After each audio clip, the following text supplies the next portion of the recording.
और अब हम पढ़ते हैं अनुच्छेद 32। अनुच्छेद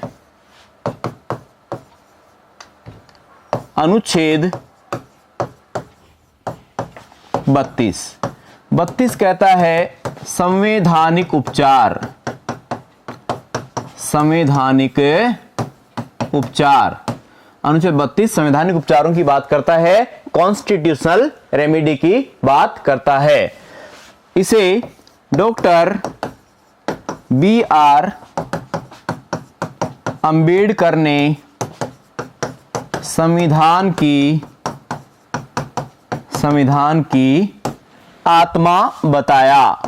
डॉक्टर B.R. अंबेडकर इसको संविधान की आत्मा बताया कि यह क्या है, ये हमारे संविधान की आत्मा है। अब इसमें क्या है, इसमें 4 पार्ट हैं, तो इसमें हम पढ़ेंगे 32.1, 32.2, 32.3 और 32.4।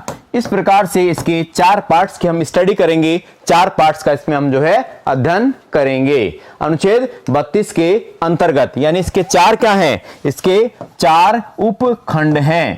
4 उपखंड हैं। देखिए मित्रों, 32.1 कहता है, अनुच्छेद 32.1 कहता है, भाग 3 में वर्णित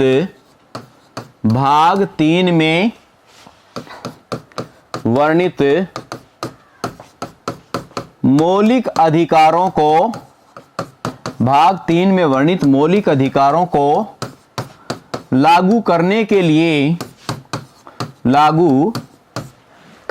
लिए एक निश्चित प्रक्रिया का पालन किया जाएगा। निश्चित प्रक्रिया का पालन किया जाएगा। अनुच्छेद 32.1 कहता है, हम सीधा अनुच्छेद 32 लिख के 5 लेख पढ़ लेते हैं, जो एग्जाम की दृष्टि से उचित नहीं है। मैं ये नहीं कहूंगा गलत है, लेकिन वो उचित नहीं है, क्योंकि एग्जाम में कई बार 32.1, 32.2, 32.3, 32.4 को लिख के भी पूछ ले, तो फिर हम ऐसी स्थिति में उस प्रश्न का क्या उत्तर दे पाएंगे। तो 32.1 ये कहता है। नेक्स्ट आता है अनुच्छेद 32.2। ये कहता है, सर्वोच्च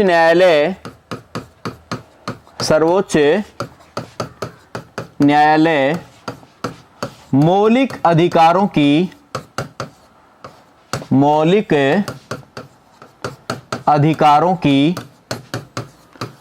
रक्षा के लिए, मौलिक अधिकारों की रक्षा हेतु 5 लेख जारी करेगा। कितने लेख जारी करेगा? 5 लेख जारी करेगा। तो इसको दोस्तों आप ऐसे समझो, 5 कौन कौन से ये? पहला है बंदी प्रत्यक्षीकरण, बंदी प्रत्यक्षीकरण। दूसरा है परमादेश।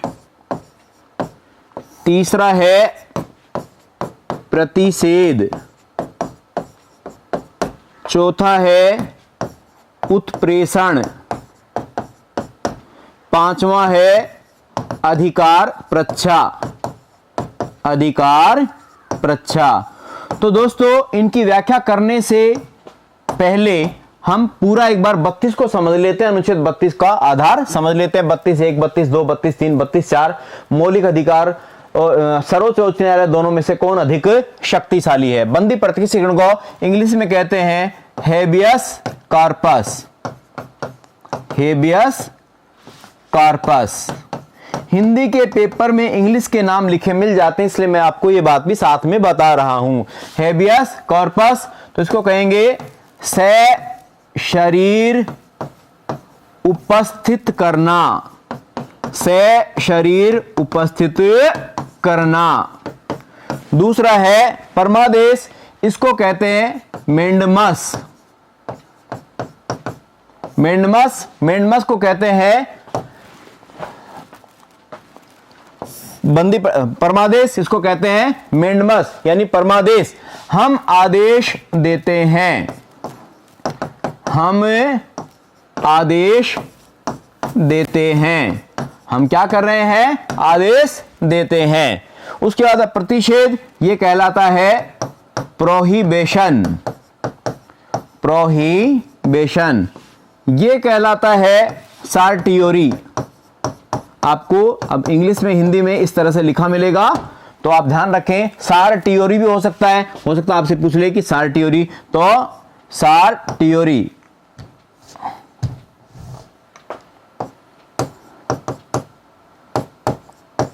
ये भी आपको लिखा मिल सकता है। इसमें हो सकता है कि सारेटियोरी लिखा हो या जो भी हो, शॉर्ट थ्योरी भी बोल सकते हैं, इंग्लिश में कुछ भी उसको बोलते होंगे, आपको इस प्रकार से लिखा मिल सकता है। अधिकार प्रच्छा, अधिकार प्रच्छा, प्रच्छा ये संस्कृत भाषा का शब्द है, इसका तात्पर्य होता है पूछना। संस्कृत भाषा का शब्द है, इसका अर्थ होता है पूछना। इसको कहते हैं को वारंटो, को वारंटो यानी कारण जानना, एक प्रकार से को वारंटो यानी इसमें जो है अधिकार पूछा जाता है कि यह पद आपने कौन से अधिकार क्षेत्र के तहत धारण किया। तो आपको ध्यान रहे, ये इस प्रकार से हिंदी के पेपर में इस प्रकार से पूछा जा सकता है, प्रश्न लिखे हुए आपको प्राप्त हो सकते हैं। तो परमादेश में जैसे आपने लिखा, हम आदेश देते हैं, शय शरीर उपस्थित करना, शरीर के साथ में उपस्थित करना। उसी प्रकार से यहां लिखेगा अधिकार प्रच्छा में, आपका क्या अधिकार है, आपका क्या अधिकार है,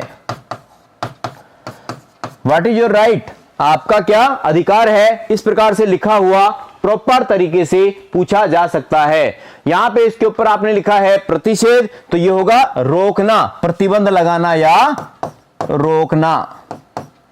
इसका अर्थ है मंगवा लेना, मंगवा लेना।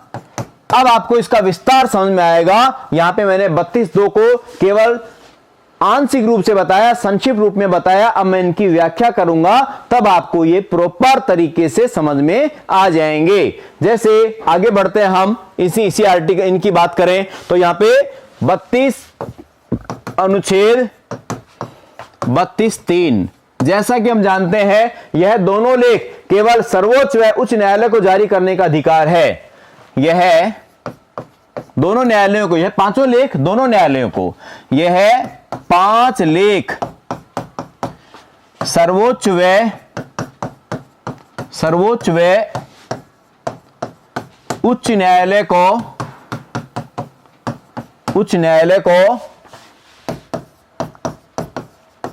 जारी करने का अधिकार है। सुप्रीम कोर्ट और हाई कोर्ट को जारी करने का अधिकार है। तो यहां पे सुप्रीम कोर्ट और हाई कोर्ट को जारी करने का अधिकार है। संसद कानून बनाकर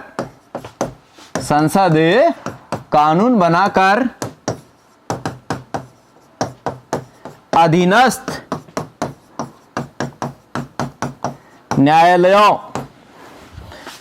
न्यायालयों को भी यह अधिकार दे सकती है, यह अधिकार दे सकती है, अधिकार दे सकती है। और अनुच्छेद 32(4) कहता है, 32(4) कहता है संसद द्वारा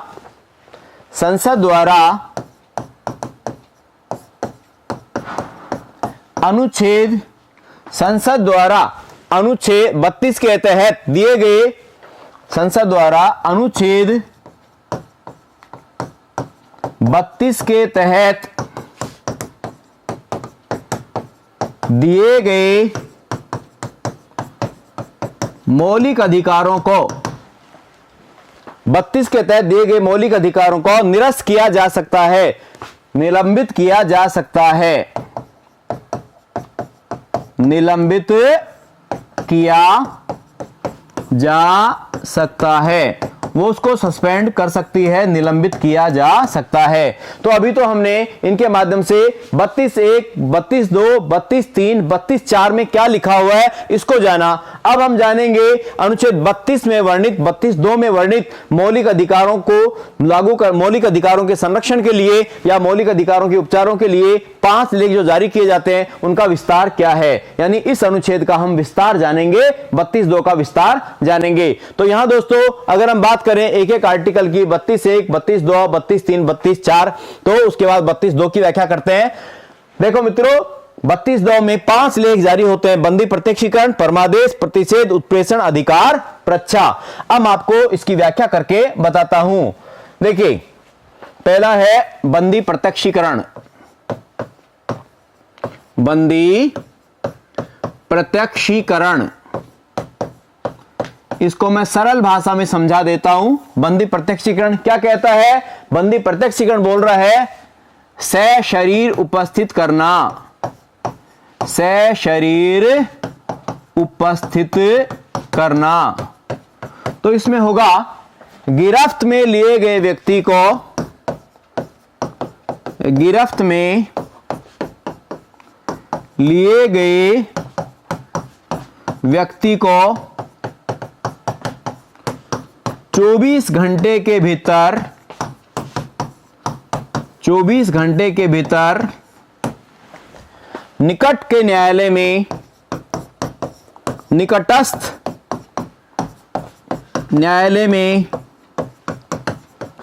पेश करने का आदेश, पेश करने का आदेश, ताकि गिरफ्तारी की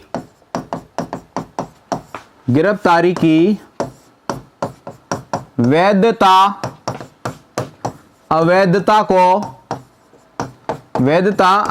को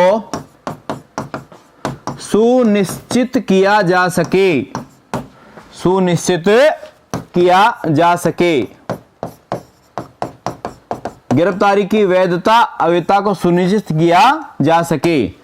गिरफ्त में लिए गए व्यक्ति को 24 घंटे के भीतर निकट के न्यायालय में पेश करने का आदेश, ताकि गिरफ्तारी की वैधता अवैधता को इसमें डिसाइड किया जा सके, निश्चित किया जा सके कि जो गिरफ्तार किया गया है दैट इज लीगल और इलीगल, दैट इज राइट और रॉन्ग। तो इस प्रकार से अनुच्छेद 32(2) का क्लॉज 1 कहता है बंदी प्रत्यक्षीकरण, बंदी को सशरीर उपस्थित करो। 24 घंटे में यात्रा का समय और अवकाश का दिन इसमें शामिल नहीं होते। 24 घंटे में यात्रा का समय और अवकाश का दिन इसमें शामिल नहीं होते। तो ये बात में मैं लिख देता हूं, 24 घंटे में यात्रा का समय, यात्रा का समय व अवकाश का दिन,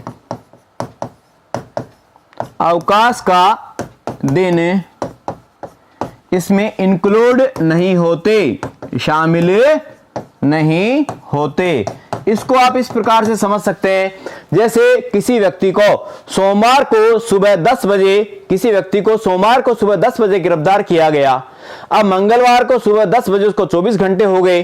अब 10 बजे उसको थाने से निकाल के कोर्ट में 2 बजे पहुंचाया गया, तो 28 घंटे हो गए। या 28 काउंट नहीं होंगे, 24 ही काउंट होंगे। एक बात, किसी को शनिवार को गिरफ्तार किया गया, शनिवार को गिरफ्तार किया गया, बीच में रविवार आ गया, छुट्टी आ गई, तो सोमवार को सुबह 10 बजे 24 घंटे गिने जाएंगे, न कि रविवार को सुबह 10 बजे। यह एक अलग मामला है कि मजिस्ट्रेट के घर उसको पेश किया गया। यह एक अलग मामला है, एक अलग व्यवस्था है कि सेकंड जो उसके स्थान के ऊपर सेकंड मजिस्ट्रेट वहां पे बैठता होगा या छुट्टी के समय मजिस्ट्रेट बैठता होगा, यह एक अलग इश्यू है। लेकिन नियम के अनुसार 24 घंटे में यात्रा का समय तथा अवकाश का दिन इसके अंतर्गत शामिल नहीं होते हैं, इसमें इनको शामिल नहीं किया जाता है। इस प्रकार से यह याचिका सुप्रीम कोर्ट और हाई कोर्ट दोनों के द्वारा की जाती है। किसी व्यक्ति को पुलिस किसी अन्य व्यक्ति के द्वारा अगर बंदी बना लिया गया तो उस स्थिति में जारी होती है, पुलिस के खिलाफ जारी होता है। और किसी व्यक्ति ने किसी को बंदी बना लिया, जैसे अपहरण के मामले होते हैं, उनके मामले में भी जारी हो सकता है। तो यह लेख, यह लेख क्या करता है?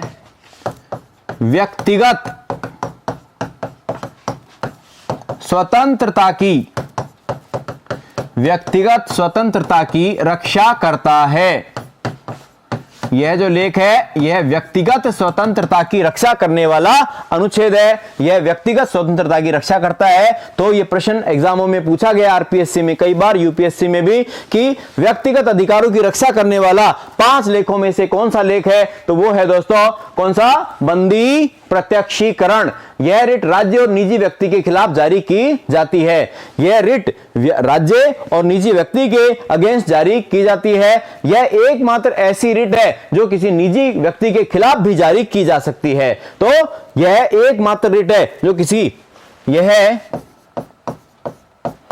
एकमात्र रिट है जो कि किसी निजी व्यक्ति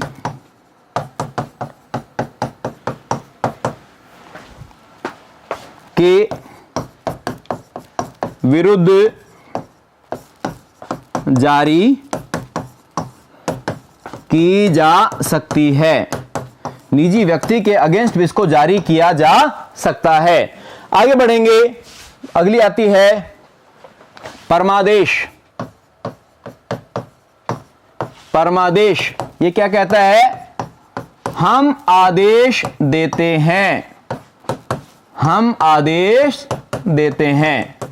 तो इसमें क्या होगा? जब कोई अधिकारी या संस्था अपने निर्धारित कर्तव्यों का पालन नहीं करता है, सरल शब्दों में कहें, कोई प्रशासनिक पदाधिकारी या न्यायपालिका के अंडर में कोई प्रशासनिक पदाधिकारी अगर अपने निर्धारित कर्तव्यों का पालन नहीं करता है तो उसे इस लेख के द्वारा आदेश दिया जाता है कि वह अपने कर्तव्यों का पालन करे, अपनी ड्यूटी को फॉलो करे। यह आदेश तब जारी किया जाता है जब किसी प्रशासनिक पद पर बैठा व्यक्ति, अधीनस्थ न्यायालयों में प्रशासनिक कार्यों से जुड़ा हुआ व्यक्ति अपने कर्तव्यों का पालन नहीं करता है। तो एडमिनिस्ट्रेटिव पोस्ट के ऊपर काम करने वाला व्यक्ति या न्यायपालिका में अधीनस्थ पदों के ऊपर काम करने वाला व्यक्ति अपनी निर्धारित ड्यूटी का पालन नहीं करता है तो इस लेख को जारी करके उसको आदेश दिया जाता है कि आप अपने कर्तव्य का पालन करें, आप अपने कर्तव्य का पालन करें। तो यहां पे जब कोई प्रशासनिक पदाधिकारी, प्रशासनिक पदाधिकारी या न्यायालय में अधीनस्थ पदाधिकारी कर्तव्यों का पालन नहीं करता है, तो यह लेख जारी कर कर्तव्य पालना का आदेश दिया जाता है। उसको ड्यूटी फॉलो करने के लिए कहा जाता है कि आप अपनी ड्यूटी को फॉलो करो। आगे बढ़ेंगे, आगे आते हैं प्रतिषेध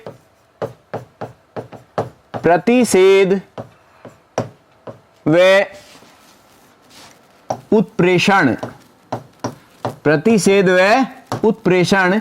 अब एग्जाम के लिए प्रश्न बताऊंगा, इसका भी क्रम है। तो प्रतिषेध प्रतिबंध लगाना और उत्प्रेषण मंगवा लेना, ऊपर की तरफ भेजना। इन दोनों में ध्यान रखिएगा। न्यायालय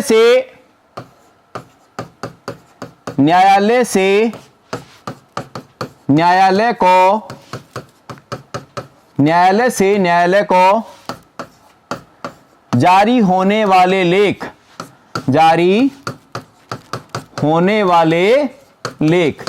न्यायालय से न्यायालय को जारी होने वाली ये 2 रिट है। ऊपर का न्यायालय नीचे के न्यायालय को, ये तो बातचीत की भाषा का शब्द हो गया। ऑथेंटिक शब्द क्या होगा? उच्चस्थ न्यायालय अधीनस्थ न्यायालय को आदेश जारी कर, उच्चस्थ न्यायालय अधीनस्थ न्यायालय को आदेश जारी कर, जब किसी मामले की सुनवाई को प्रतिबंधित करने का आदेश देता है तो इसको कहते हैं प्रतिषेध। और जब उच्चस्थ न्यायालय अधीनस्थ न्यायालय को आदेश जारी कर किसी मामले को अपने पास मंगवाने का, उत्प्रेषित करने का, ऊपर भेजने का आदेश देता है तो क्या कहलाता है? उत्प्रेषण। तो यहां पे सुप्रीम कोर्ट, हाई कोर्ट को व हाई कोर्ट अधीनस्थ, हाई कोर्ट अधीनस्थ न्यायालयों को जारी करता है, अधीनस्थ न्यायालयों को जारी करता है, जारी करता है। जैसा कि हम जानते हैं ये जो दोनों लेख होते हैं, ये जो दोनों लेख होते हैं ये सुप्रीम कोर्ट और हाई कोर्ट ही जारी करता है। सुप्रीम कोर्ट अनुच्छेद 32 में, हाई कोर्ट अनुच्छेद 226 के तहत जारी करता है। देखो मित्रों, इसको ऐसे समझो, उच्चस्थ न्यायालय, उच्चस्थ न्यायालय अधीनस्थ न्यायालय को, अधीनस्थ न्यायालय को जारी कर, जारी कर किसी मामले की सुनवाई को, किसी मामले की सुनवाई को प्रतिबंधित करने का आदेश देता है, किसी मामले की सुनवाई को प्रतिबंधित करने का आदेश देता है, आदेश देता है। यानी अगर सुप्रीम कोर्ट को लगा कि हाई कोर्ट में, या हाई कोर्ट को लगा कि सुप्रीम कोर्ट में जो सुनवाई की जा रही है, जो सुनवाई की जा रही है इसमें गलत प्रकार से साक्ष्यों को प्रस्तुत करने की कोशिश की जा रही है या अन्य भी कारण हो सकता है, तो ऐसी स्थिति में ऊपर का न्यायालय नीचे के न्यायालय को आदेश जारी करके इस मामले की सुनवाई को बाउंड कर सकता है। इसमें मुख्य बात यह है, यह जारी किया जाता है निर्णय से पूर्व जारी, ध्यान रहे, निर्णय से पूर्व जारी, निर्णय से पूर्व जारी। यानी मान लीजिए कि 10 जनवरी को, मान लीजिए कि 10 जनवरी को राजस्थान हाई कोर्ट में या यूपी इलाहाबाद हाई कोर्ट में कोई निर्णय आना है, उसके द्वारा सुनाना है। अगर सुप्रीम कोर्ट के पास ऐसा कोई प्रमाण प्रस्तुत कर दिया जाता है जिसके माध्यम से यह लगता है कि इस मामले की सुनवाई जो है गलत तरीके से होने की संभावना है, तो ऐसी स्थिति में सुप्रीम कोर्ट हाई कोर्ट को या हाई कोर्ट नीचे के कोर्ट को यह लेख जारी करके उस मामले की सुनवाई को, यहां पे लिखा मैंने, प्रतिबंधित करने का आदेश देता है। यह ध्यान रखना, यह कब होता है? बिफोर डिसीजन, निर्णय से पहले। अगली बात है, यहां हम लिखेंगे उत्प्रेषण। उच्चस्थ न्यायालय, उच्चस्थ न्यायालय अधीनस्थ न्यायालय को, अधीनस्थ न्यायालय को यह लेख जारी कर, यह लेख जारी कर किसी मामले को, किसी मामले को अपने पास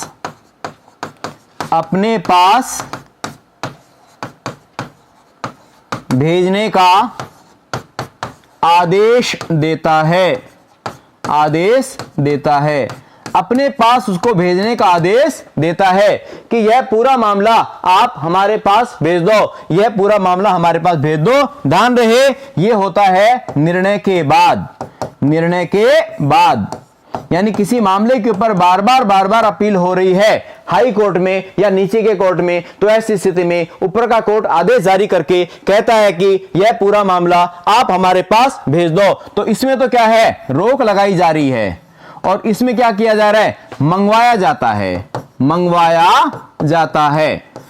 तो इसमें तो रोक और इसमें मंगवाया जाना, ये दो गतिविधियां हैं। ये मैंने सामान्य क्लास में जैसे पढ़ाते हैं वैसे मैंने लिख दिया आपको समझाने के लिए। तो न्यायालय से न्यायालय को जारी होने वाले जो लेख हैं वो ये दोनों लेख हैं। कौन कौन से? एक तो प्रतिषेध और दूसरा उत्प्रेषण, एक तो प्रतिषेध और दूसरा उत्प्रेषण। इस प्रकार से ये जो लेख हैं इनके माध्यम से यह प्रस्तुत करने का प्रयास किया जाता है कि न्यायपालिका के प्रति, न्यायपालिका के प्रति इसमें पूरी तरह से सजग है, पूरी तरह से एक्टिव है। अगला लेख आता मित्रों, अधिकार प्रच्छा। अधिकार प्रच्छा, प्रच्छा यानी पूछना। अधिकार प्रच्छा,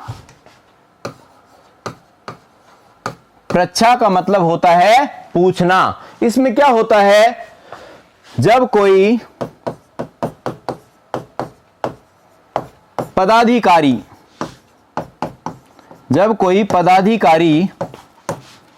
अवैधानिक तरीके से पद प्राप्त कर कार्य करता है तो पूछा जाता है कि यह पद कैसे धारण किया या यह कार्य कौन से अधिकार क्षेत्र में संपन्न किया, कौन से अधिकार क्षेत्र में संपन्न किया, यह कार्य आपने कौन से अधिकार क्षेत्र के तहत संपन्न किया है, यह उससे पूछा जाता है। इसमें क्या होता है, उसे सस्पेंड किया जा सकता है, बर्खास्त किया जा सकता है, उसको बर्खास्त किया जा सकता है।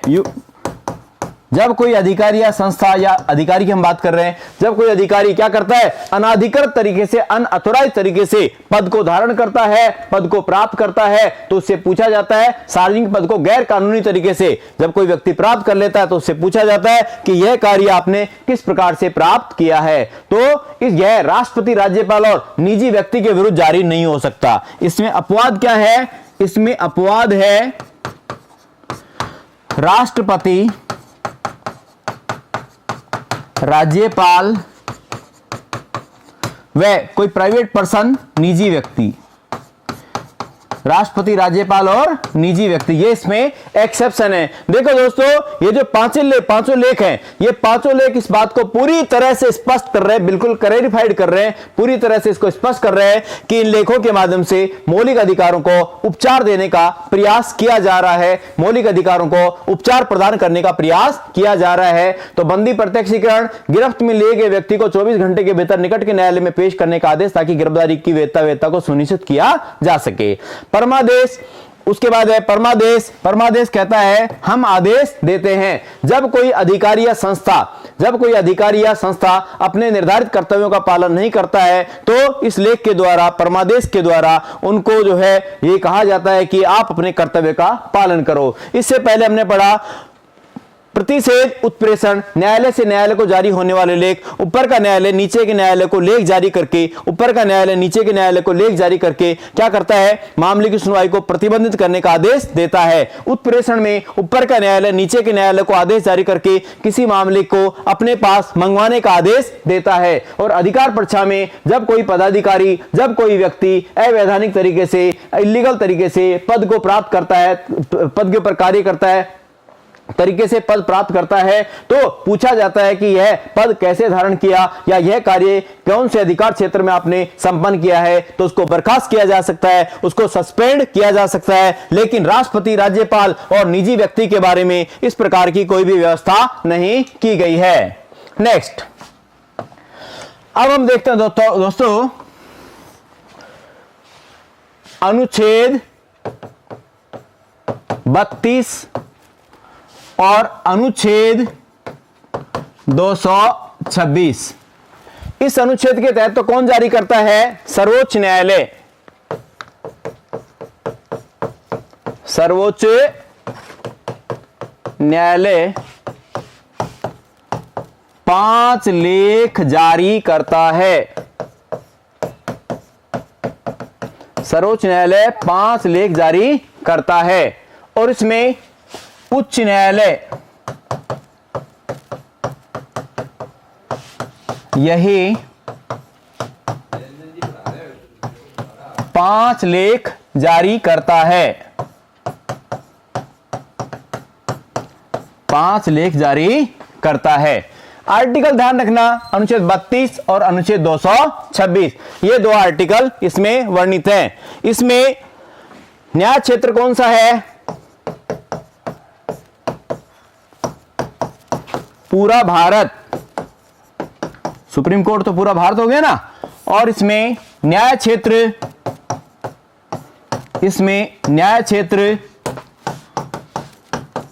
संबंधित राज्य या जो भी उस हाई कोर्ट के अंडर में कोई केंद्र शासित प्रदेश आता है वो उसके न्याय क्षेत्र के अंतर्गत आएगा, उसके न्याय क्षेत्र में आता है। उसके बाद सुप्रीम कोर्ट केवल, यहां पे सर्वोच्च न्यायालय केवल मौलिक अधिकारों, केवल मूल अधिकारों के हनन, मूल अधिकारों के हनन हेतु जारी कर सकता है, हनन हेतु जारी कर सकता है, हनन हेतु जारी कर सकता है। और उच्च न्यायालय मौलिक अधिकारों के साथ कानूनी अधिकारों के, कानूनी अधिकारों के हनन के मामले में जारी कर सकता है। यह इसका अतिरिक्त अधिकार क्षेत्र हो गया। तो हाई कोर्ट अधिक पावरफुल होता है, ये 5 लेख जारी करने के मामले में हाई कोर्ट अधिक पावरफुल होता है। तो पहला तो अनुच्छेद 32 और 226, उसके बाद सर्वोच्च न्यायालय 5 लेख जारी करता है, ये भी 5 लेख जारी करते हैं। न्याय क्षेत्र पूरा भारत होता है, न्याय क्षेत्र संबंधी राज्य होता है। इसमें सर्वोच्च न्यायालय केवल मूल अधिकारों के हनन के विरुद्ध जारी कर सकता है और इसमें उच्च न्यायालय मूल अधिकारों के साथ साथ कानूनी अधिकारों के हनन के मामले में भी जारी कर सकता है। यहां पे सुप्रीम कोर्ट, भारत का सर्वोच्च न्यायालय, उपचार प्रदान करने के लिए मना नहीं कर सकता, उपचार प्रदान करने हेतु मना नहीं कर सकता, मना नहीं कर सकता। क्योंकि अनुच्छेद 32 अधिकार है, क्योंकि अनुच्छेद 32 स्वयं एक अधिकार है। अनुच्छेद 32 क्या है? एक स्वयं मौलिक अधिकार है, इसलिए वो इसके मामले में जो है उपचार प्रदान करने से मना नहीं कर सकता। अनुच्छेद, जबकि उच्च न्यायालय